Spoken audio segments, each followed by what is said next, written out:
ਤੁਹਾਡੇ ਤੁਸੀਂ ਇੱਕ ਭੰਡਾਰ ਹੋ ਹਿਸਟਰੀ ਦੇ ਤੇ why don't you write a book? Sir, it's already written. I'm already working on this. Okay. Actually, information मेरे को नहीं ज़्यादा, but I'm trying to. ਉਹਨਾਂ ਨੂੰ ਇਕੱਠੇ ਕਰਨ ਵਾਸਤੇ ਟਾਈਮ ਇਕੱਠਾ ਹੋ ਗਿਆ ਮੇਰਾ ਸਾਰਾ ਇਨਫੋਰਮੇਸ਼ਨ ਇਕੱਠਾ ਹੋ ਗਿਆ 1200 ਸਵਾਲ ਲਿਖੇ ਗਏ ਨੇ ਉਹਦੀ ਐਡੀਟਿੰਗਸ ਹੋ ਰਹੀਆਂ ਨੇ ਹੋਪਫੁਲੀ ਇੱਕ ਅੱਧੇ ਸਾਲ ਵਿੱਚ ਅਸੀਂ ਇਹ ਕਿਤਾਬ ਕਰ ਦਿਆਂਗੇ ਬਹੁਤ ਅੱਛਾ ਕਿ ਮਹਾਰਾਜ ਐਕਚੁਅਲੀ ਮੈਂ ਦੱਸਣਾ ਹੈ ਕਿ 19th ਸੈਂਚੁਰੀ ਦਾ ਪੰਜਾਬ ਕੀ ਹੈ ਆਈ ਡੋਂਟ ਕੇਅਰ ਕਿ ਵੱਡੇ ਵੱਡੇ ਰਾਈਟਰਸ ਕੀ ਲਿਖ ਚੁੱਕੇ ਨੇ ਹਾਂਜੀ ਹਾਂਜੀ ਮੈਂ ਗੱਲ ਕਰਾਂਗਾ ਆਪਣੀ ਫੈਮਿਲੀ ਵਿੰਡੋ ਤੋਂ ਮੈਂ 19th ਸੈਂਚੁਰੀ ਨੂੰ ਦੇਖ ਰਿਹਾ ਤੇ ਮਹਾਰਾਜਾ ਰਣਜੀਤ ਸਿੰਘ ਨੂੰ ਮੈਂ ਆਪਣੀ ਫੈਮਿਲੀ ਵਿੰਡੋ ਤੋਂ ਦੇਖ ਰਿਹਾ ਤੇ ਮੇਰੀ ਕੋਸ਼ਿਸ਼ ਹੈ ਕਿ ਮੈਂ ਆਪਣੇ ਕਾਇਰੀਨ ਨੂੰ ਪੜ੍ਹਨ ਵਾਲਿਆਂ ਨੂੰ ਆਪਣੇ ਯੰਗ ਹਿਸਟੋਰੀਅਨਸ ਨੂੰ ਇਨਫੋਰਮੇਸ਼ਨ ਆਪਣੇ ਵੱਲੋਂ ਦਿਆਂ ਕਿ this what I believe, this was my forefathers and they are seeing Punjab I'm seeing the Punjab from my family window. So I'm working on this project and inshallah very soon I'm going to finish it up. Very nice.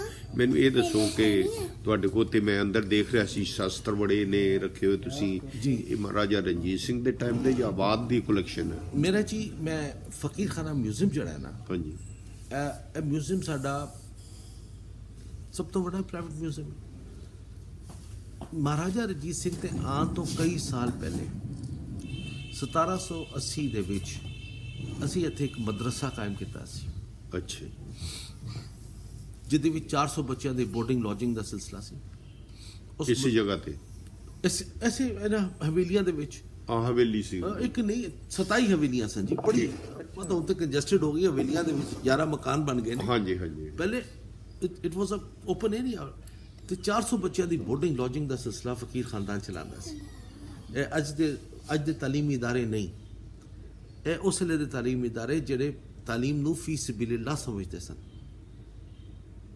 Follow ਕਰ ਰਹੇ ਠੀਕ ਹੈ ਤੇ ਬੜੇ ਬੜੇ ਫਿਰ record ਮੌਜੂਦ ਹੈ ਕਿ ਬੜੇ ਬੜੇ ਆਲਮ ਇੱਥੇ ਸਿਰਫ ਇਹ ਨਹੀਂ ਕਿ ਦੁਨੀਆ ਦੀ ਤਾਲੀਮ ਦਿੱਤੀ ਜਾਂਦੀ ਸੀ ਦੀਨੀ ਤਾਲੀਮ ਦਿੱਤੀ ਜਾਂਦੀ ਸੀ ਇਹ ਦੁਨੀਆ ਦੀਨੀ ਤੇ ਦੁਨਿਆਵੀ ਤਾਲੀਮ ਇਕੱਠੀ ਸੀ ਤੁਸੀਂ ਕੁਰਾਨ ਵੀ ਪੜ੍ਹੋ ਫਿਕਾ ਪੜ੍ਹੋ ਹਦੀਸ ਪੜ੍ਹੋ ਤੁਸੀਂ ਸਿੱਖ ਆਗੇ ਕਿ ਜੀ ਅਸੀਂ ਕੁਰਾਨ ਨਹੀਂ ਪੜ੍ਹਨਾ ਕੋਈ ਗੱਲ ਨਹੀਂ ਮਫਹੂਮ ਤੇ ਪੜ੍ਹੋ ਮੈਸੇਜ ਤੇ ਇੱਕੋ ਹੀ ਹੈ ਨਾ ਹਾਂਜੀ ਹਾਂਜੀ ਤੇ ਉਹਦਾ ਮਫਹੂਮ ਵੀ ਪੜ੍ਹਾਉਂਦੇ ਸਨ ਟੋਲਰੈਂਸ ਵਾਸਤੇ ਉਸ ਦੇ ਨਾਲ ਕਾਰਪੈਂਟਰੀ ਦਾ ਕੰਮ ਮਿਨੀਏਚਰਸ ਦਾ ਕੰਮ ਖੱਤਾਤੀ ਦਾ ਕੰਮ ਜਿਹੜਾ ਉੱਥੋਂ ਫਾਰਗੁਲ ਤਹਿਸੀਲ ਹੋ ਕੇ ਜਾਂਦੇ ਸਨ ਉਹ ਮਾਸ਼ਾਅੱਲਾ ਤੁਸੀਂ ਇਹ ਸਮਝ ਲਓ ਕਿ ਤੁਹਾਡੇ ਕੋਲ ਕੋਈ ਇਹੋ ਜਿਹੀ ਚੀਜ਼ ਹੈ ਜਿਹੜੀ ਕਿ ਖਾਲਸਾ ਦਰਬਾਰ ਦੀ ਕੋਈ ਨਿਸ਼ਾਨੀ ਰੱਖੀ ਹੋਵੇ ਤੁਹਾਨੂੰ ਪਤਾ ਵੀ ਖਾਲਸਾ ਰਾਜ 45 ਸਾਲ ਰਿਹਾ ਮਹਾਰਾਜਾ ਰਣਜੀਤ ਸਿੰਘ ਦਾ 40 ਸਾਲ ਰਿਹਾ 40 ਸਾਲ ਰਿਹਾ ਤੇ ਬਾਅਦ ਵਿੱਚ ਬੱਚਿਆਂ ਦਾ 10 ਸਾਲ ਰਿਹਾ ਅੱਛਾ ਜੀ 50 ਸਾਲ ਰਾਜ 50 ਤੇ ਉਹ ਜਿਹੜਾ ਸੀ ਜਮਰੌਦ ਦੇ ਕਿਲੇ ਤੋਂ ਲੈ ਕੇ ਉਧਰ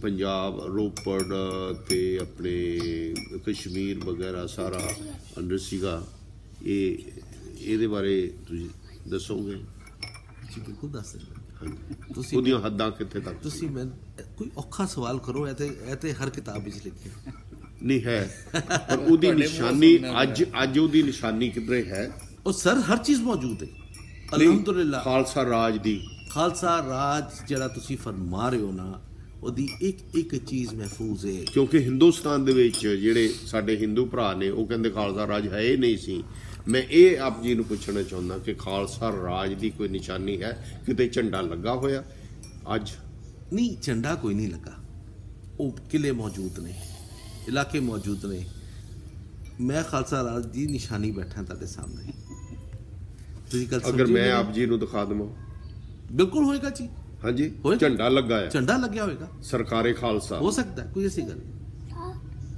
ਆਪ ਜੀ ਗੱਲ ਕਰੋ ਮੈਂ ਖੜਦਾ ਜੀ ਮੈਂ ਆਪ ਜੀ ਨੂੰ ਦਿਖਾਉਂਦਾ ਦੇਖੋ ਜੀ जी काइंडली करो प्लीज सवाल मेरा एक सवाल है गुरचरण साहब सैफुद्दीन साहब को कि रणजीत सिंह ਦੇ ਵੇਲੇ ਜਿਹੜੀ ਮਜ਼ਹਬੀ ਤਾਲੀਮ ਹੈ ਉਹ ਹਰ ਕਿਸੇ ਨੂੰ ਉਹਦੀ ਆਜ਼ਾਦੀ ਸੀ ਨਹੀਂ ਕਿ ਸਿਰਫ ਸਿੱਖਾਂ ਨੂੰ ਸੀ ਬਿਲਕੁਲ ਮੁਸਲਿਮ ਸੀ ਕ੍ਰਿਸਚੀਅਨ ਸੀ ਸਾਰੇ ਸੀ ਔਰ ਇਹ ਵੀ ਦੱਸਿਆ ਜਾਂਦਾ ਹੈ ਕਿ ਉਸ ਟਾਈਮ ਜਿਹੜੇ ਇਮਾਮ ਮਸਜਿਦ ਸਨ ਉਹਨਾਂ ਦੀ ਸੈਲਰੀ ਮੁਤੈਯਨ ਕੀਤੀ ਪੂਰਾ ਰਿਕਾਰਡ ਹੈ ਜੀ ਇਹਦੇ ਬਾਰੇ ਕੁਝ ਥੋੜਾ ਜਿਹਾ ਜੇ ਸਾਨੂੰ ਦੱਸ ਪਾਓ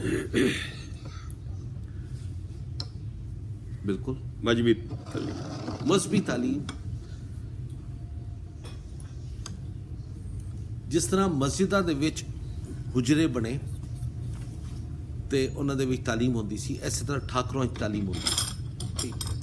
ਇਸੇ ਤਰ੍ਹਾਂ ਗੁਰਦੁਆਰਿਆਂ ਦੇ ਵਿੱਚ ਆਲਮ ਬਹਿੰਦੇ ਸਨ, ਗੁਰਦੁਆਰੇ ਦੇ ਵਿੱਚ ਵੀ ਤਾਲੀਮ ਦਿੱਤੀ ਜਾਂਦੀ ਸੀ। It was like a open university around there.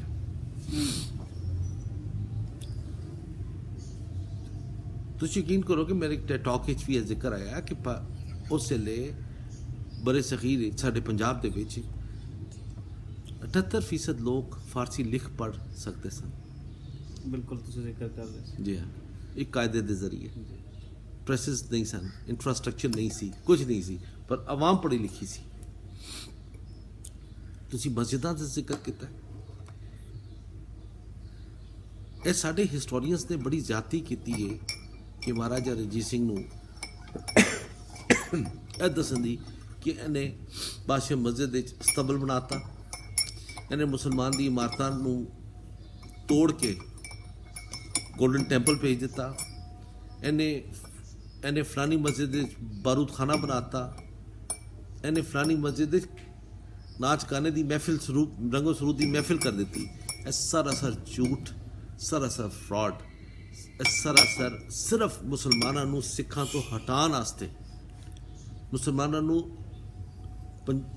ਨੂੰ ਬਾਕੀ ਪੰਜਾਬੀ ਸਿੱਖ ਹਿੰਦੂਆਂ ਤੋਂ ਅਲੱਗ ਕਰਨ ਵਾਸਤੇ ਇਹ ਚੀਜ਼ਾਂ ਸਾਡੇ ਕੰਟੈਂਪਰਰੀ ਰਾਈਟਰਸ ਨੇ ਡਿਜ਼ਾਈਨ ਕੀਤੀਆਂ। ਠੀਕ। ਜੇ ਮੈਂ ਜਨਾਬ ਨੂੰ ਅਰਜ਼ ਕਰਾਂ ਕਿ ਮਹਾਰਾਜਾ ਰਣਜੀਤ ਸਿੰਘ ਉਹ ਰਾਜਾ ਹੈ ਜਿਹਨੇ ਪਹਿਲੀ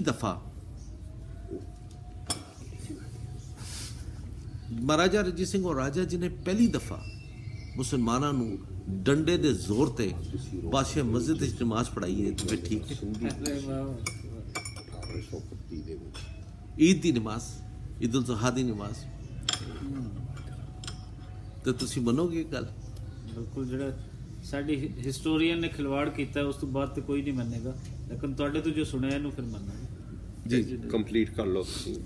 ਮਹਾਰਾਜਾ ਰਣਜੀਤ ਸਿੰਘ ਨੇ ਪਹਿਲੀ ਦਫਾ ਮੁਸਲਮਾਨਾਂ ਨੂੰ 1811 ਦੇ ਵਿੱਚ ਪਹਿਲੀ ਦਫਾ ਬਾਦਸ਼ਾਹ ਮਸਜਿਦ ਦੇ ਵਿੱਚ ਨਮਾਜ਼ ਪੜ੍ਹਵਾਈ ਤੇ ਡੰਡੇ ਦੇ ਜ਼ੋਰ ਤੇ।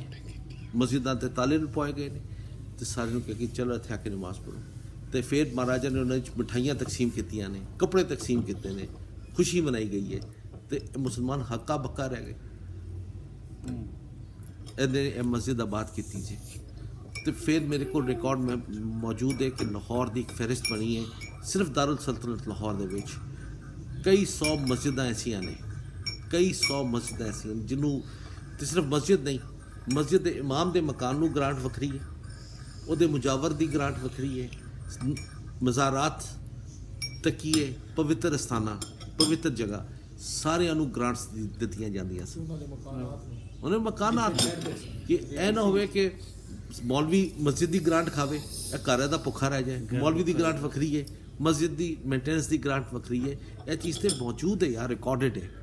ਬਟ ਅਨਫੋਰਚੂਨੇਟਲੀ ਸਾਡੇ ਜਿਹੜੇ ਕੰਟੈਂਪਰਰੀ ਰਾਈਟਰਸ ਨੇ, ਜਿਹੜੇ ਅੱਜ ਕੱਲ੍ਹ ਸਿੱਖ ਹੈ ਤੇ ਜਾਂ ਪੰਜਾਬ 'ਤੇ ਗੱਲ ਕਰਦੇ ਨੇ ਜਾਂ ਉਹ ਪ੍ਰਾਇਮਰੀ ਸੋਰਸ 'ਤੇ ਕਰਨੀ ਚਾਹੁੰਦੇ। It is very important to go to the primary source. ਮਹਾਰਾਜ ਦਾ ਦੌਰ ਇੱਕ ਐਸਾ ਦੌਰ ਹੈ, ਤੁਸੀਂ ਅੰਦਾਜ਼ਾ ਕਰੋਗੇ। ਇੱਕ ਦਿਨ ਮਹਾਰਾਜਾ ਰਣਜੀਤ ਸਿੰਘ, ਇਹ ਤੁਹਾਡੇ ਵਾਸਤੇ ਬੜੀ ਹੈਰਾਨਗੀ ਵਾਲੀ ਗੱਲ ਜੇ, ਇੱਕ ਦਿਨ ਮਹਾਰਾਜਾ ਰਣਜੀਤ ਸਿੰਘ ਆਪਣੀ ਖਾਬਗਾਹ 'ਚ ਖੜੇ ਸਨ। ਖਾਬਗਾਹ ਉਹਨਾਂ ਦੀ ਸ਼ੀਸ਼ ਮਹਿਲ, ਤੇ ਵੇਖਦੇ ਕੀ ਨੇ ਕਿ ਇੱਕ ਸੜਕ ਤੋਂ ਇੱਕ ਗੱਡ ਚਲਦੀ ਜਾ ਰਹੀ ਹੈ ਤੇ ਉਹਦੇ ਉੱਤੇ ਕੋਈ ਬੰਦਾ ਬੈਠਾ ਤੇ ਕੋਈ ਸਮਾਨ ਲੈ ਕੇ ਜਾ ਰਿਹਾ। ਮਹਾਰਾਜਾ ਦੇ ਦਿਲੀ ਖਿਆਲ ਆਇਆ ਕਿ ਕੀ ਲਿਜਾ ਰਿਹਾ, ਕਿੱਥੇ ਹੈ, ਕੌਣ ਹੈ ਬੰਦਾ। ਆਪਣੇ ਹਰਕਾਰੇ ਭੇਜੇ ਕਿ ਪਤਾ ਕਰੋ ਕੌਣ ਹੈ। ਥੋੜੀ ਦੇਰ 'ਚ ਖਬਰ ਆਈ ਕਿ ਮਹਾਰਾਜ ਇੱਕ ਸਮੜਿਆਲ ਦਾ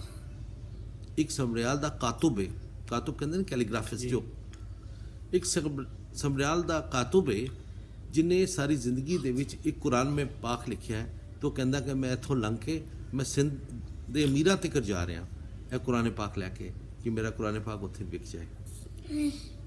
ਮਹਾਰਾਜਾ ਨੇ ਕਿਹਾ ਉਹਨੂੰ ਇੱਜ਼ਤ ਨਾਲ ਲੈ ਆਓ ਤੇ ਉਹਦੇ ਕੁਰਾਨ ਪਾਕ ਨੂੰ ਨਾਇਤੀ ਇੱਜ਼ਤ ਨਾਲ ਅੰਦਰ ਲੈ ਕੇ ਆਓ। ਉਹ ਕੁਰਾਨ ਪਾਕ ਮਹਾਰਾਜ ਦੇ ਖਾਬਗਾਹ 'ਚ ਪਹੁੰਚ ਗਿਆ।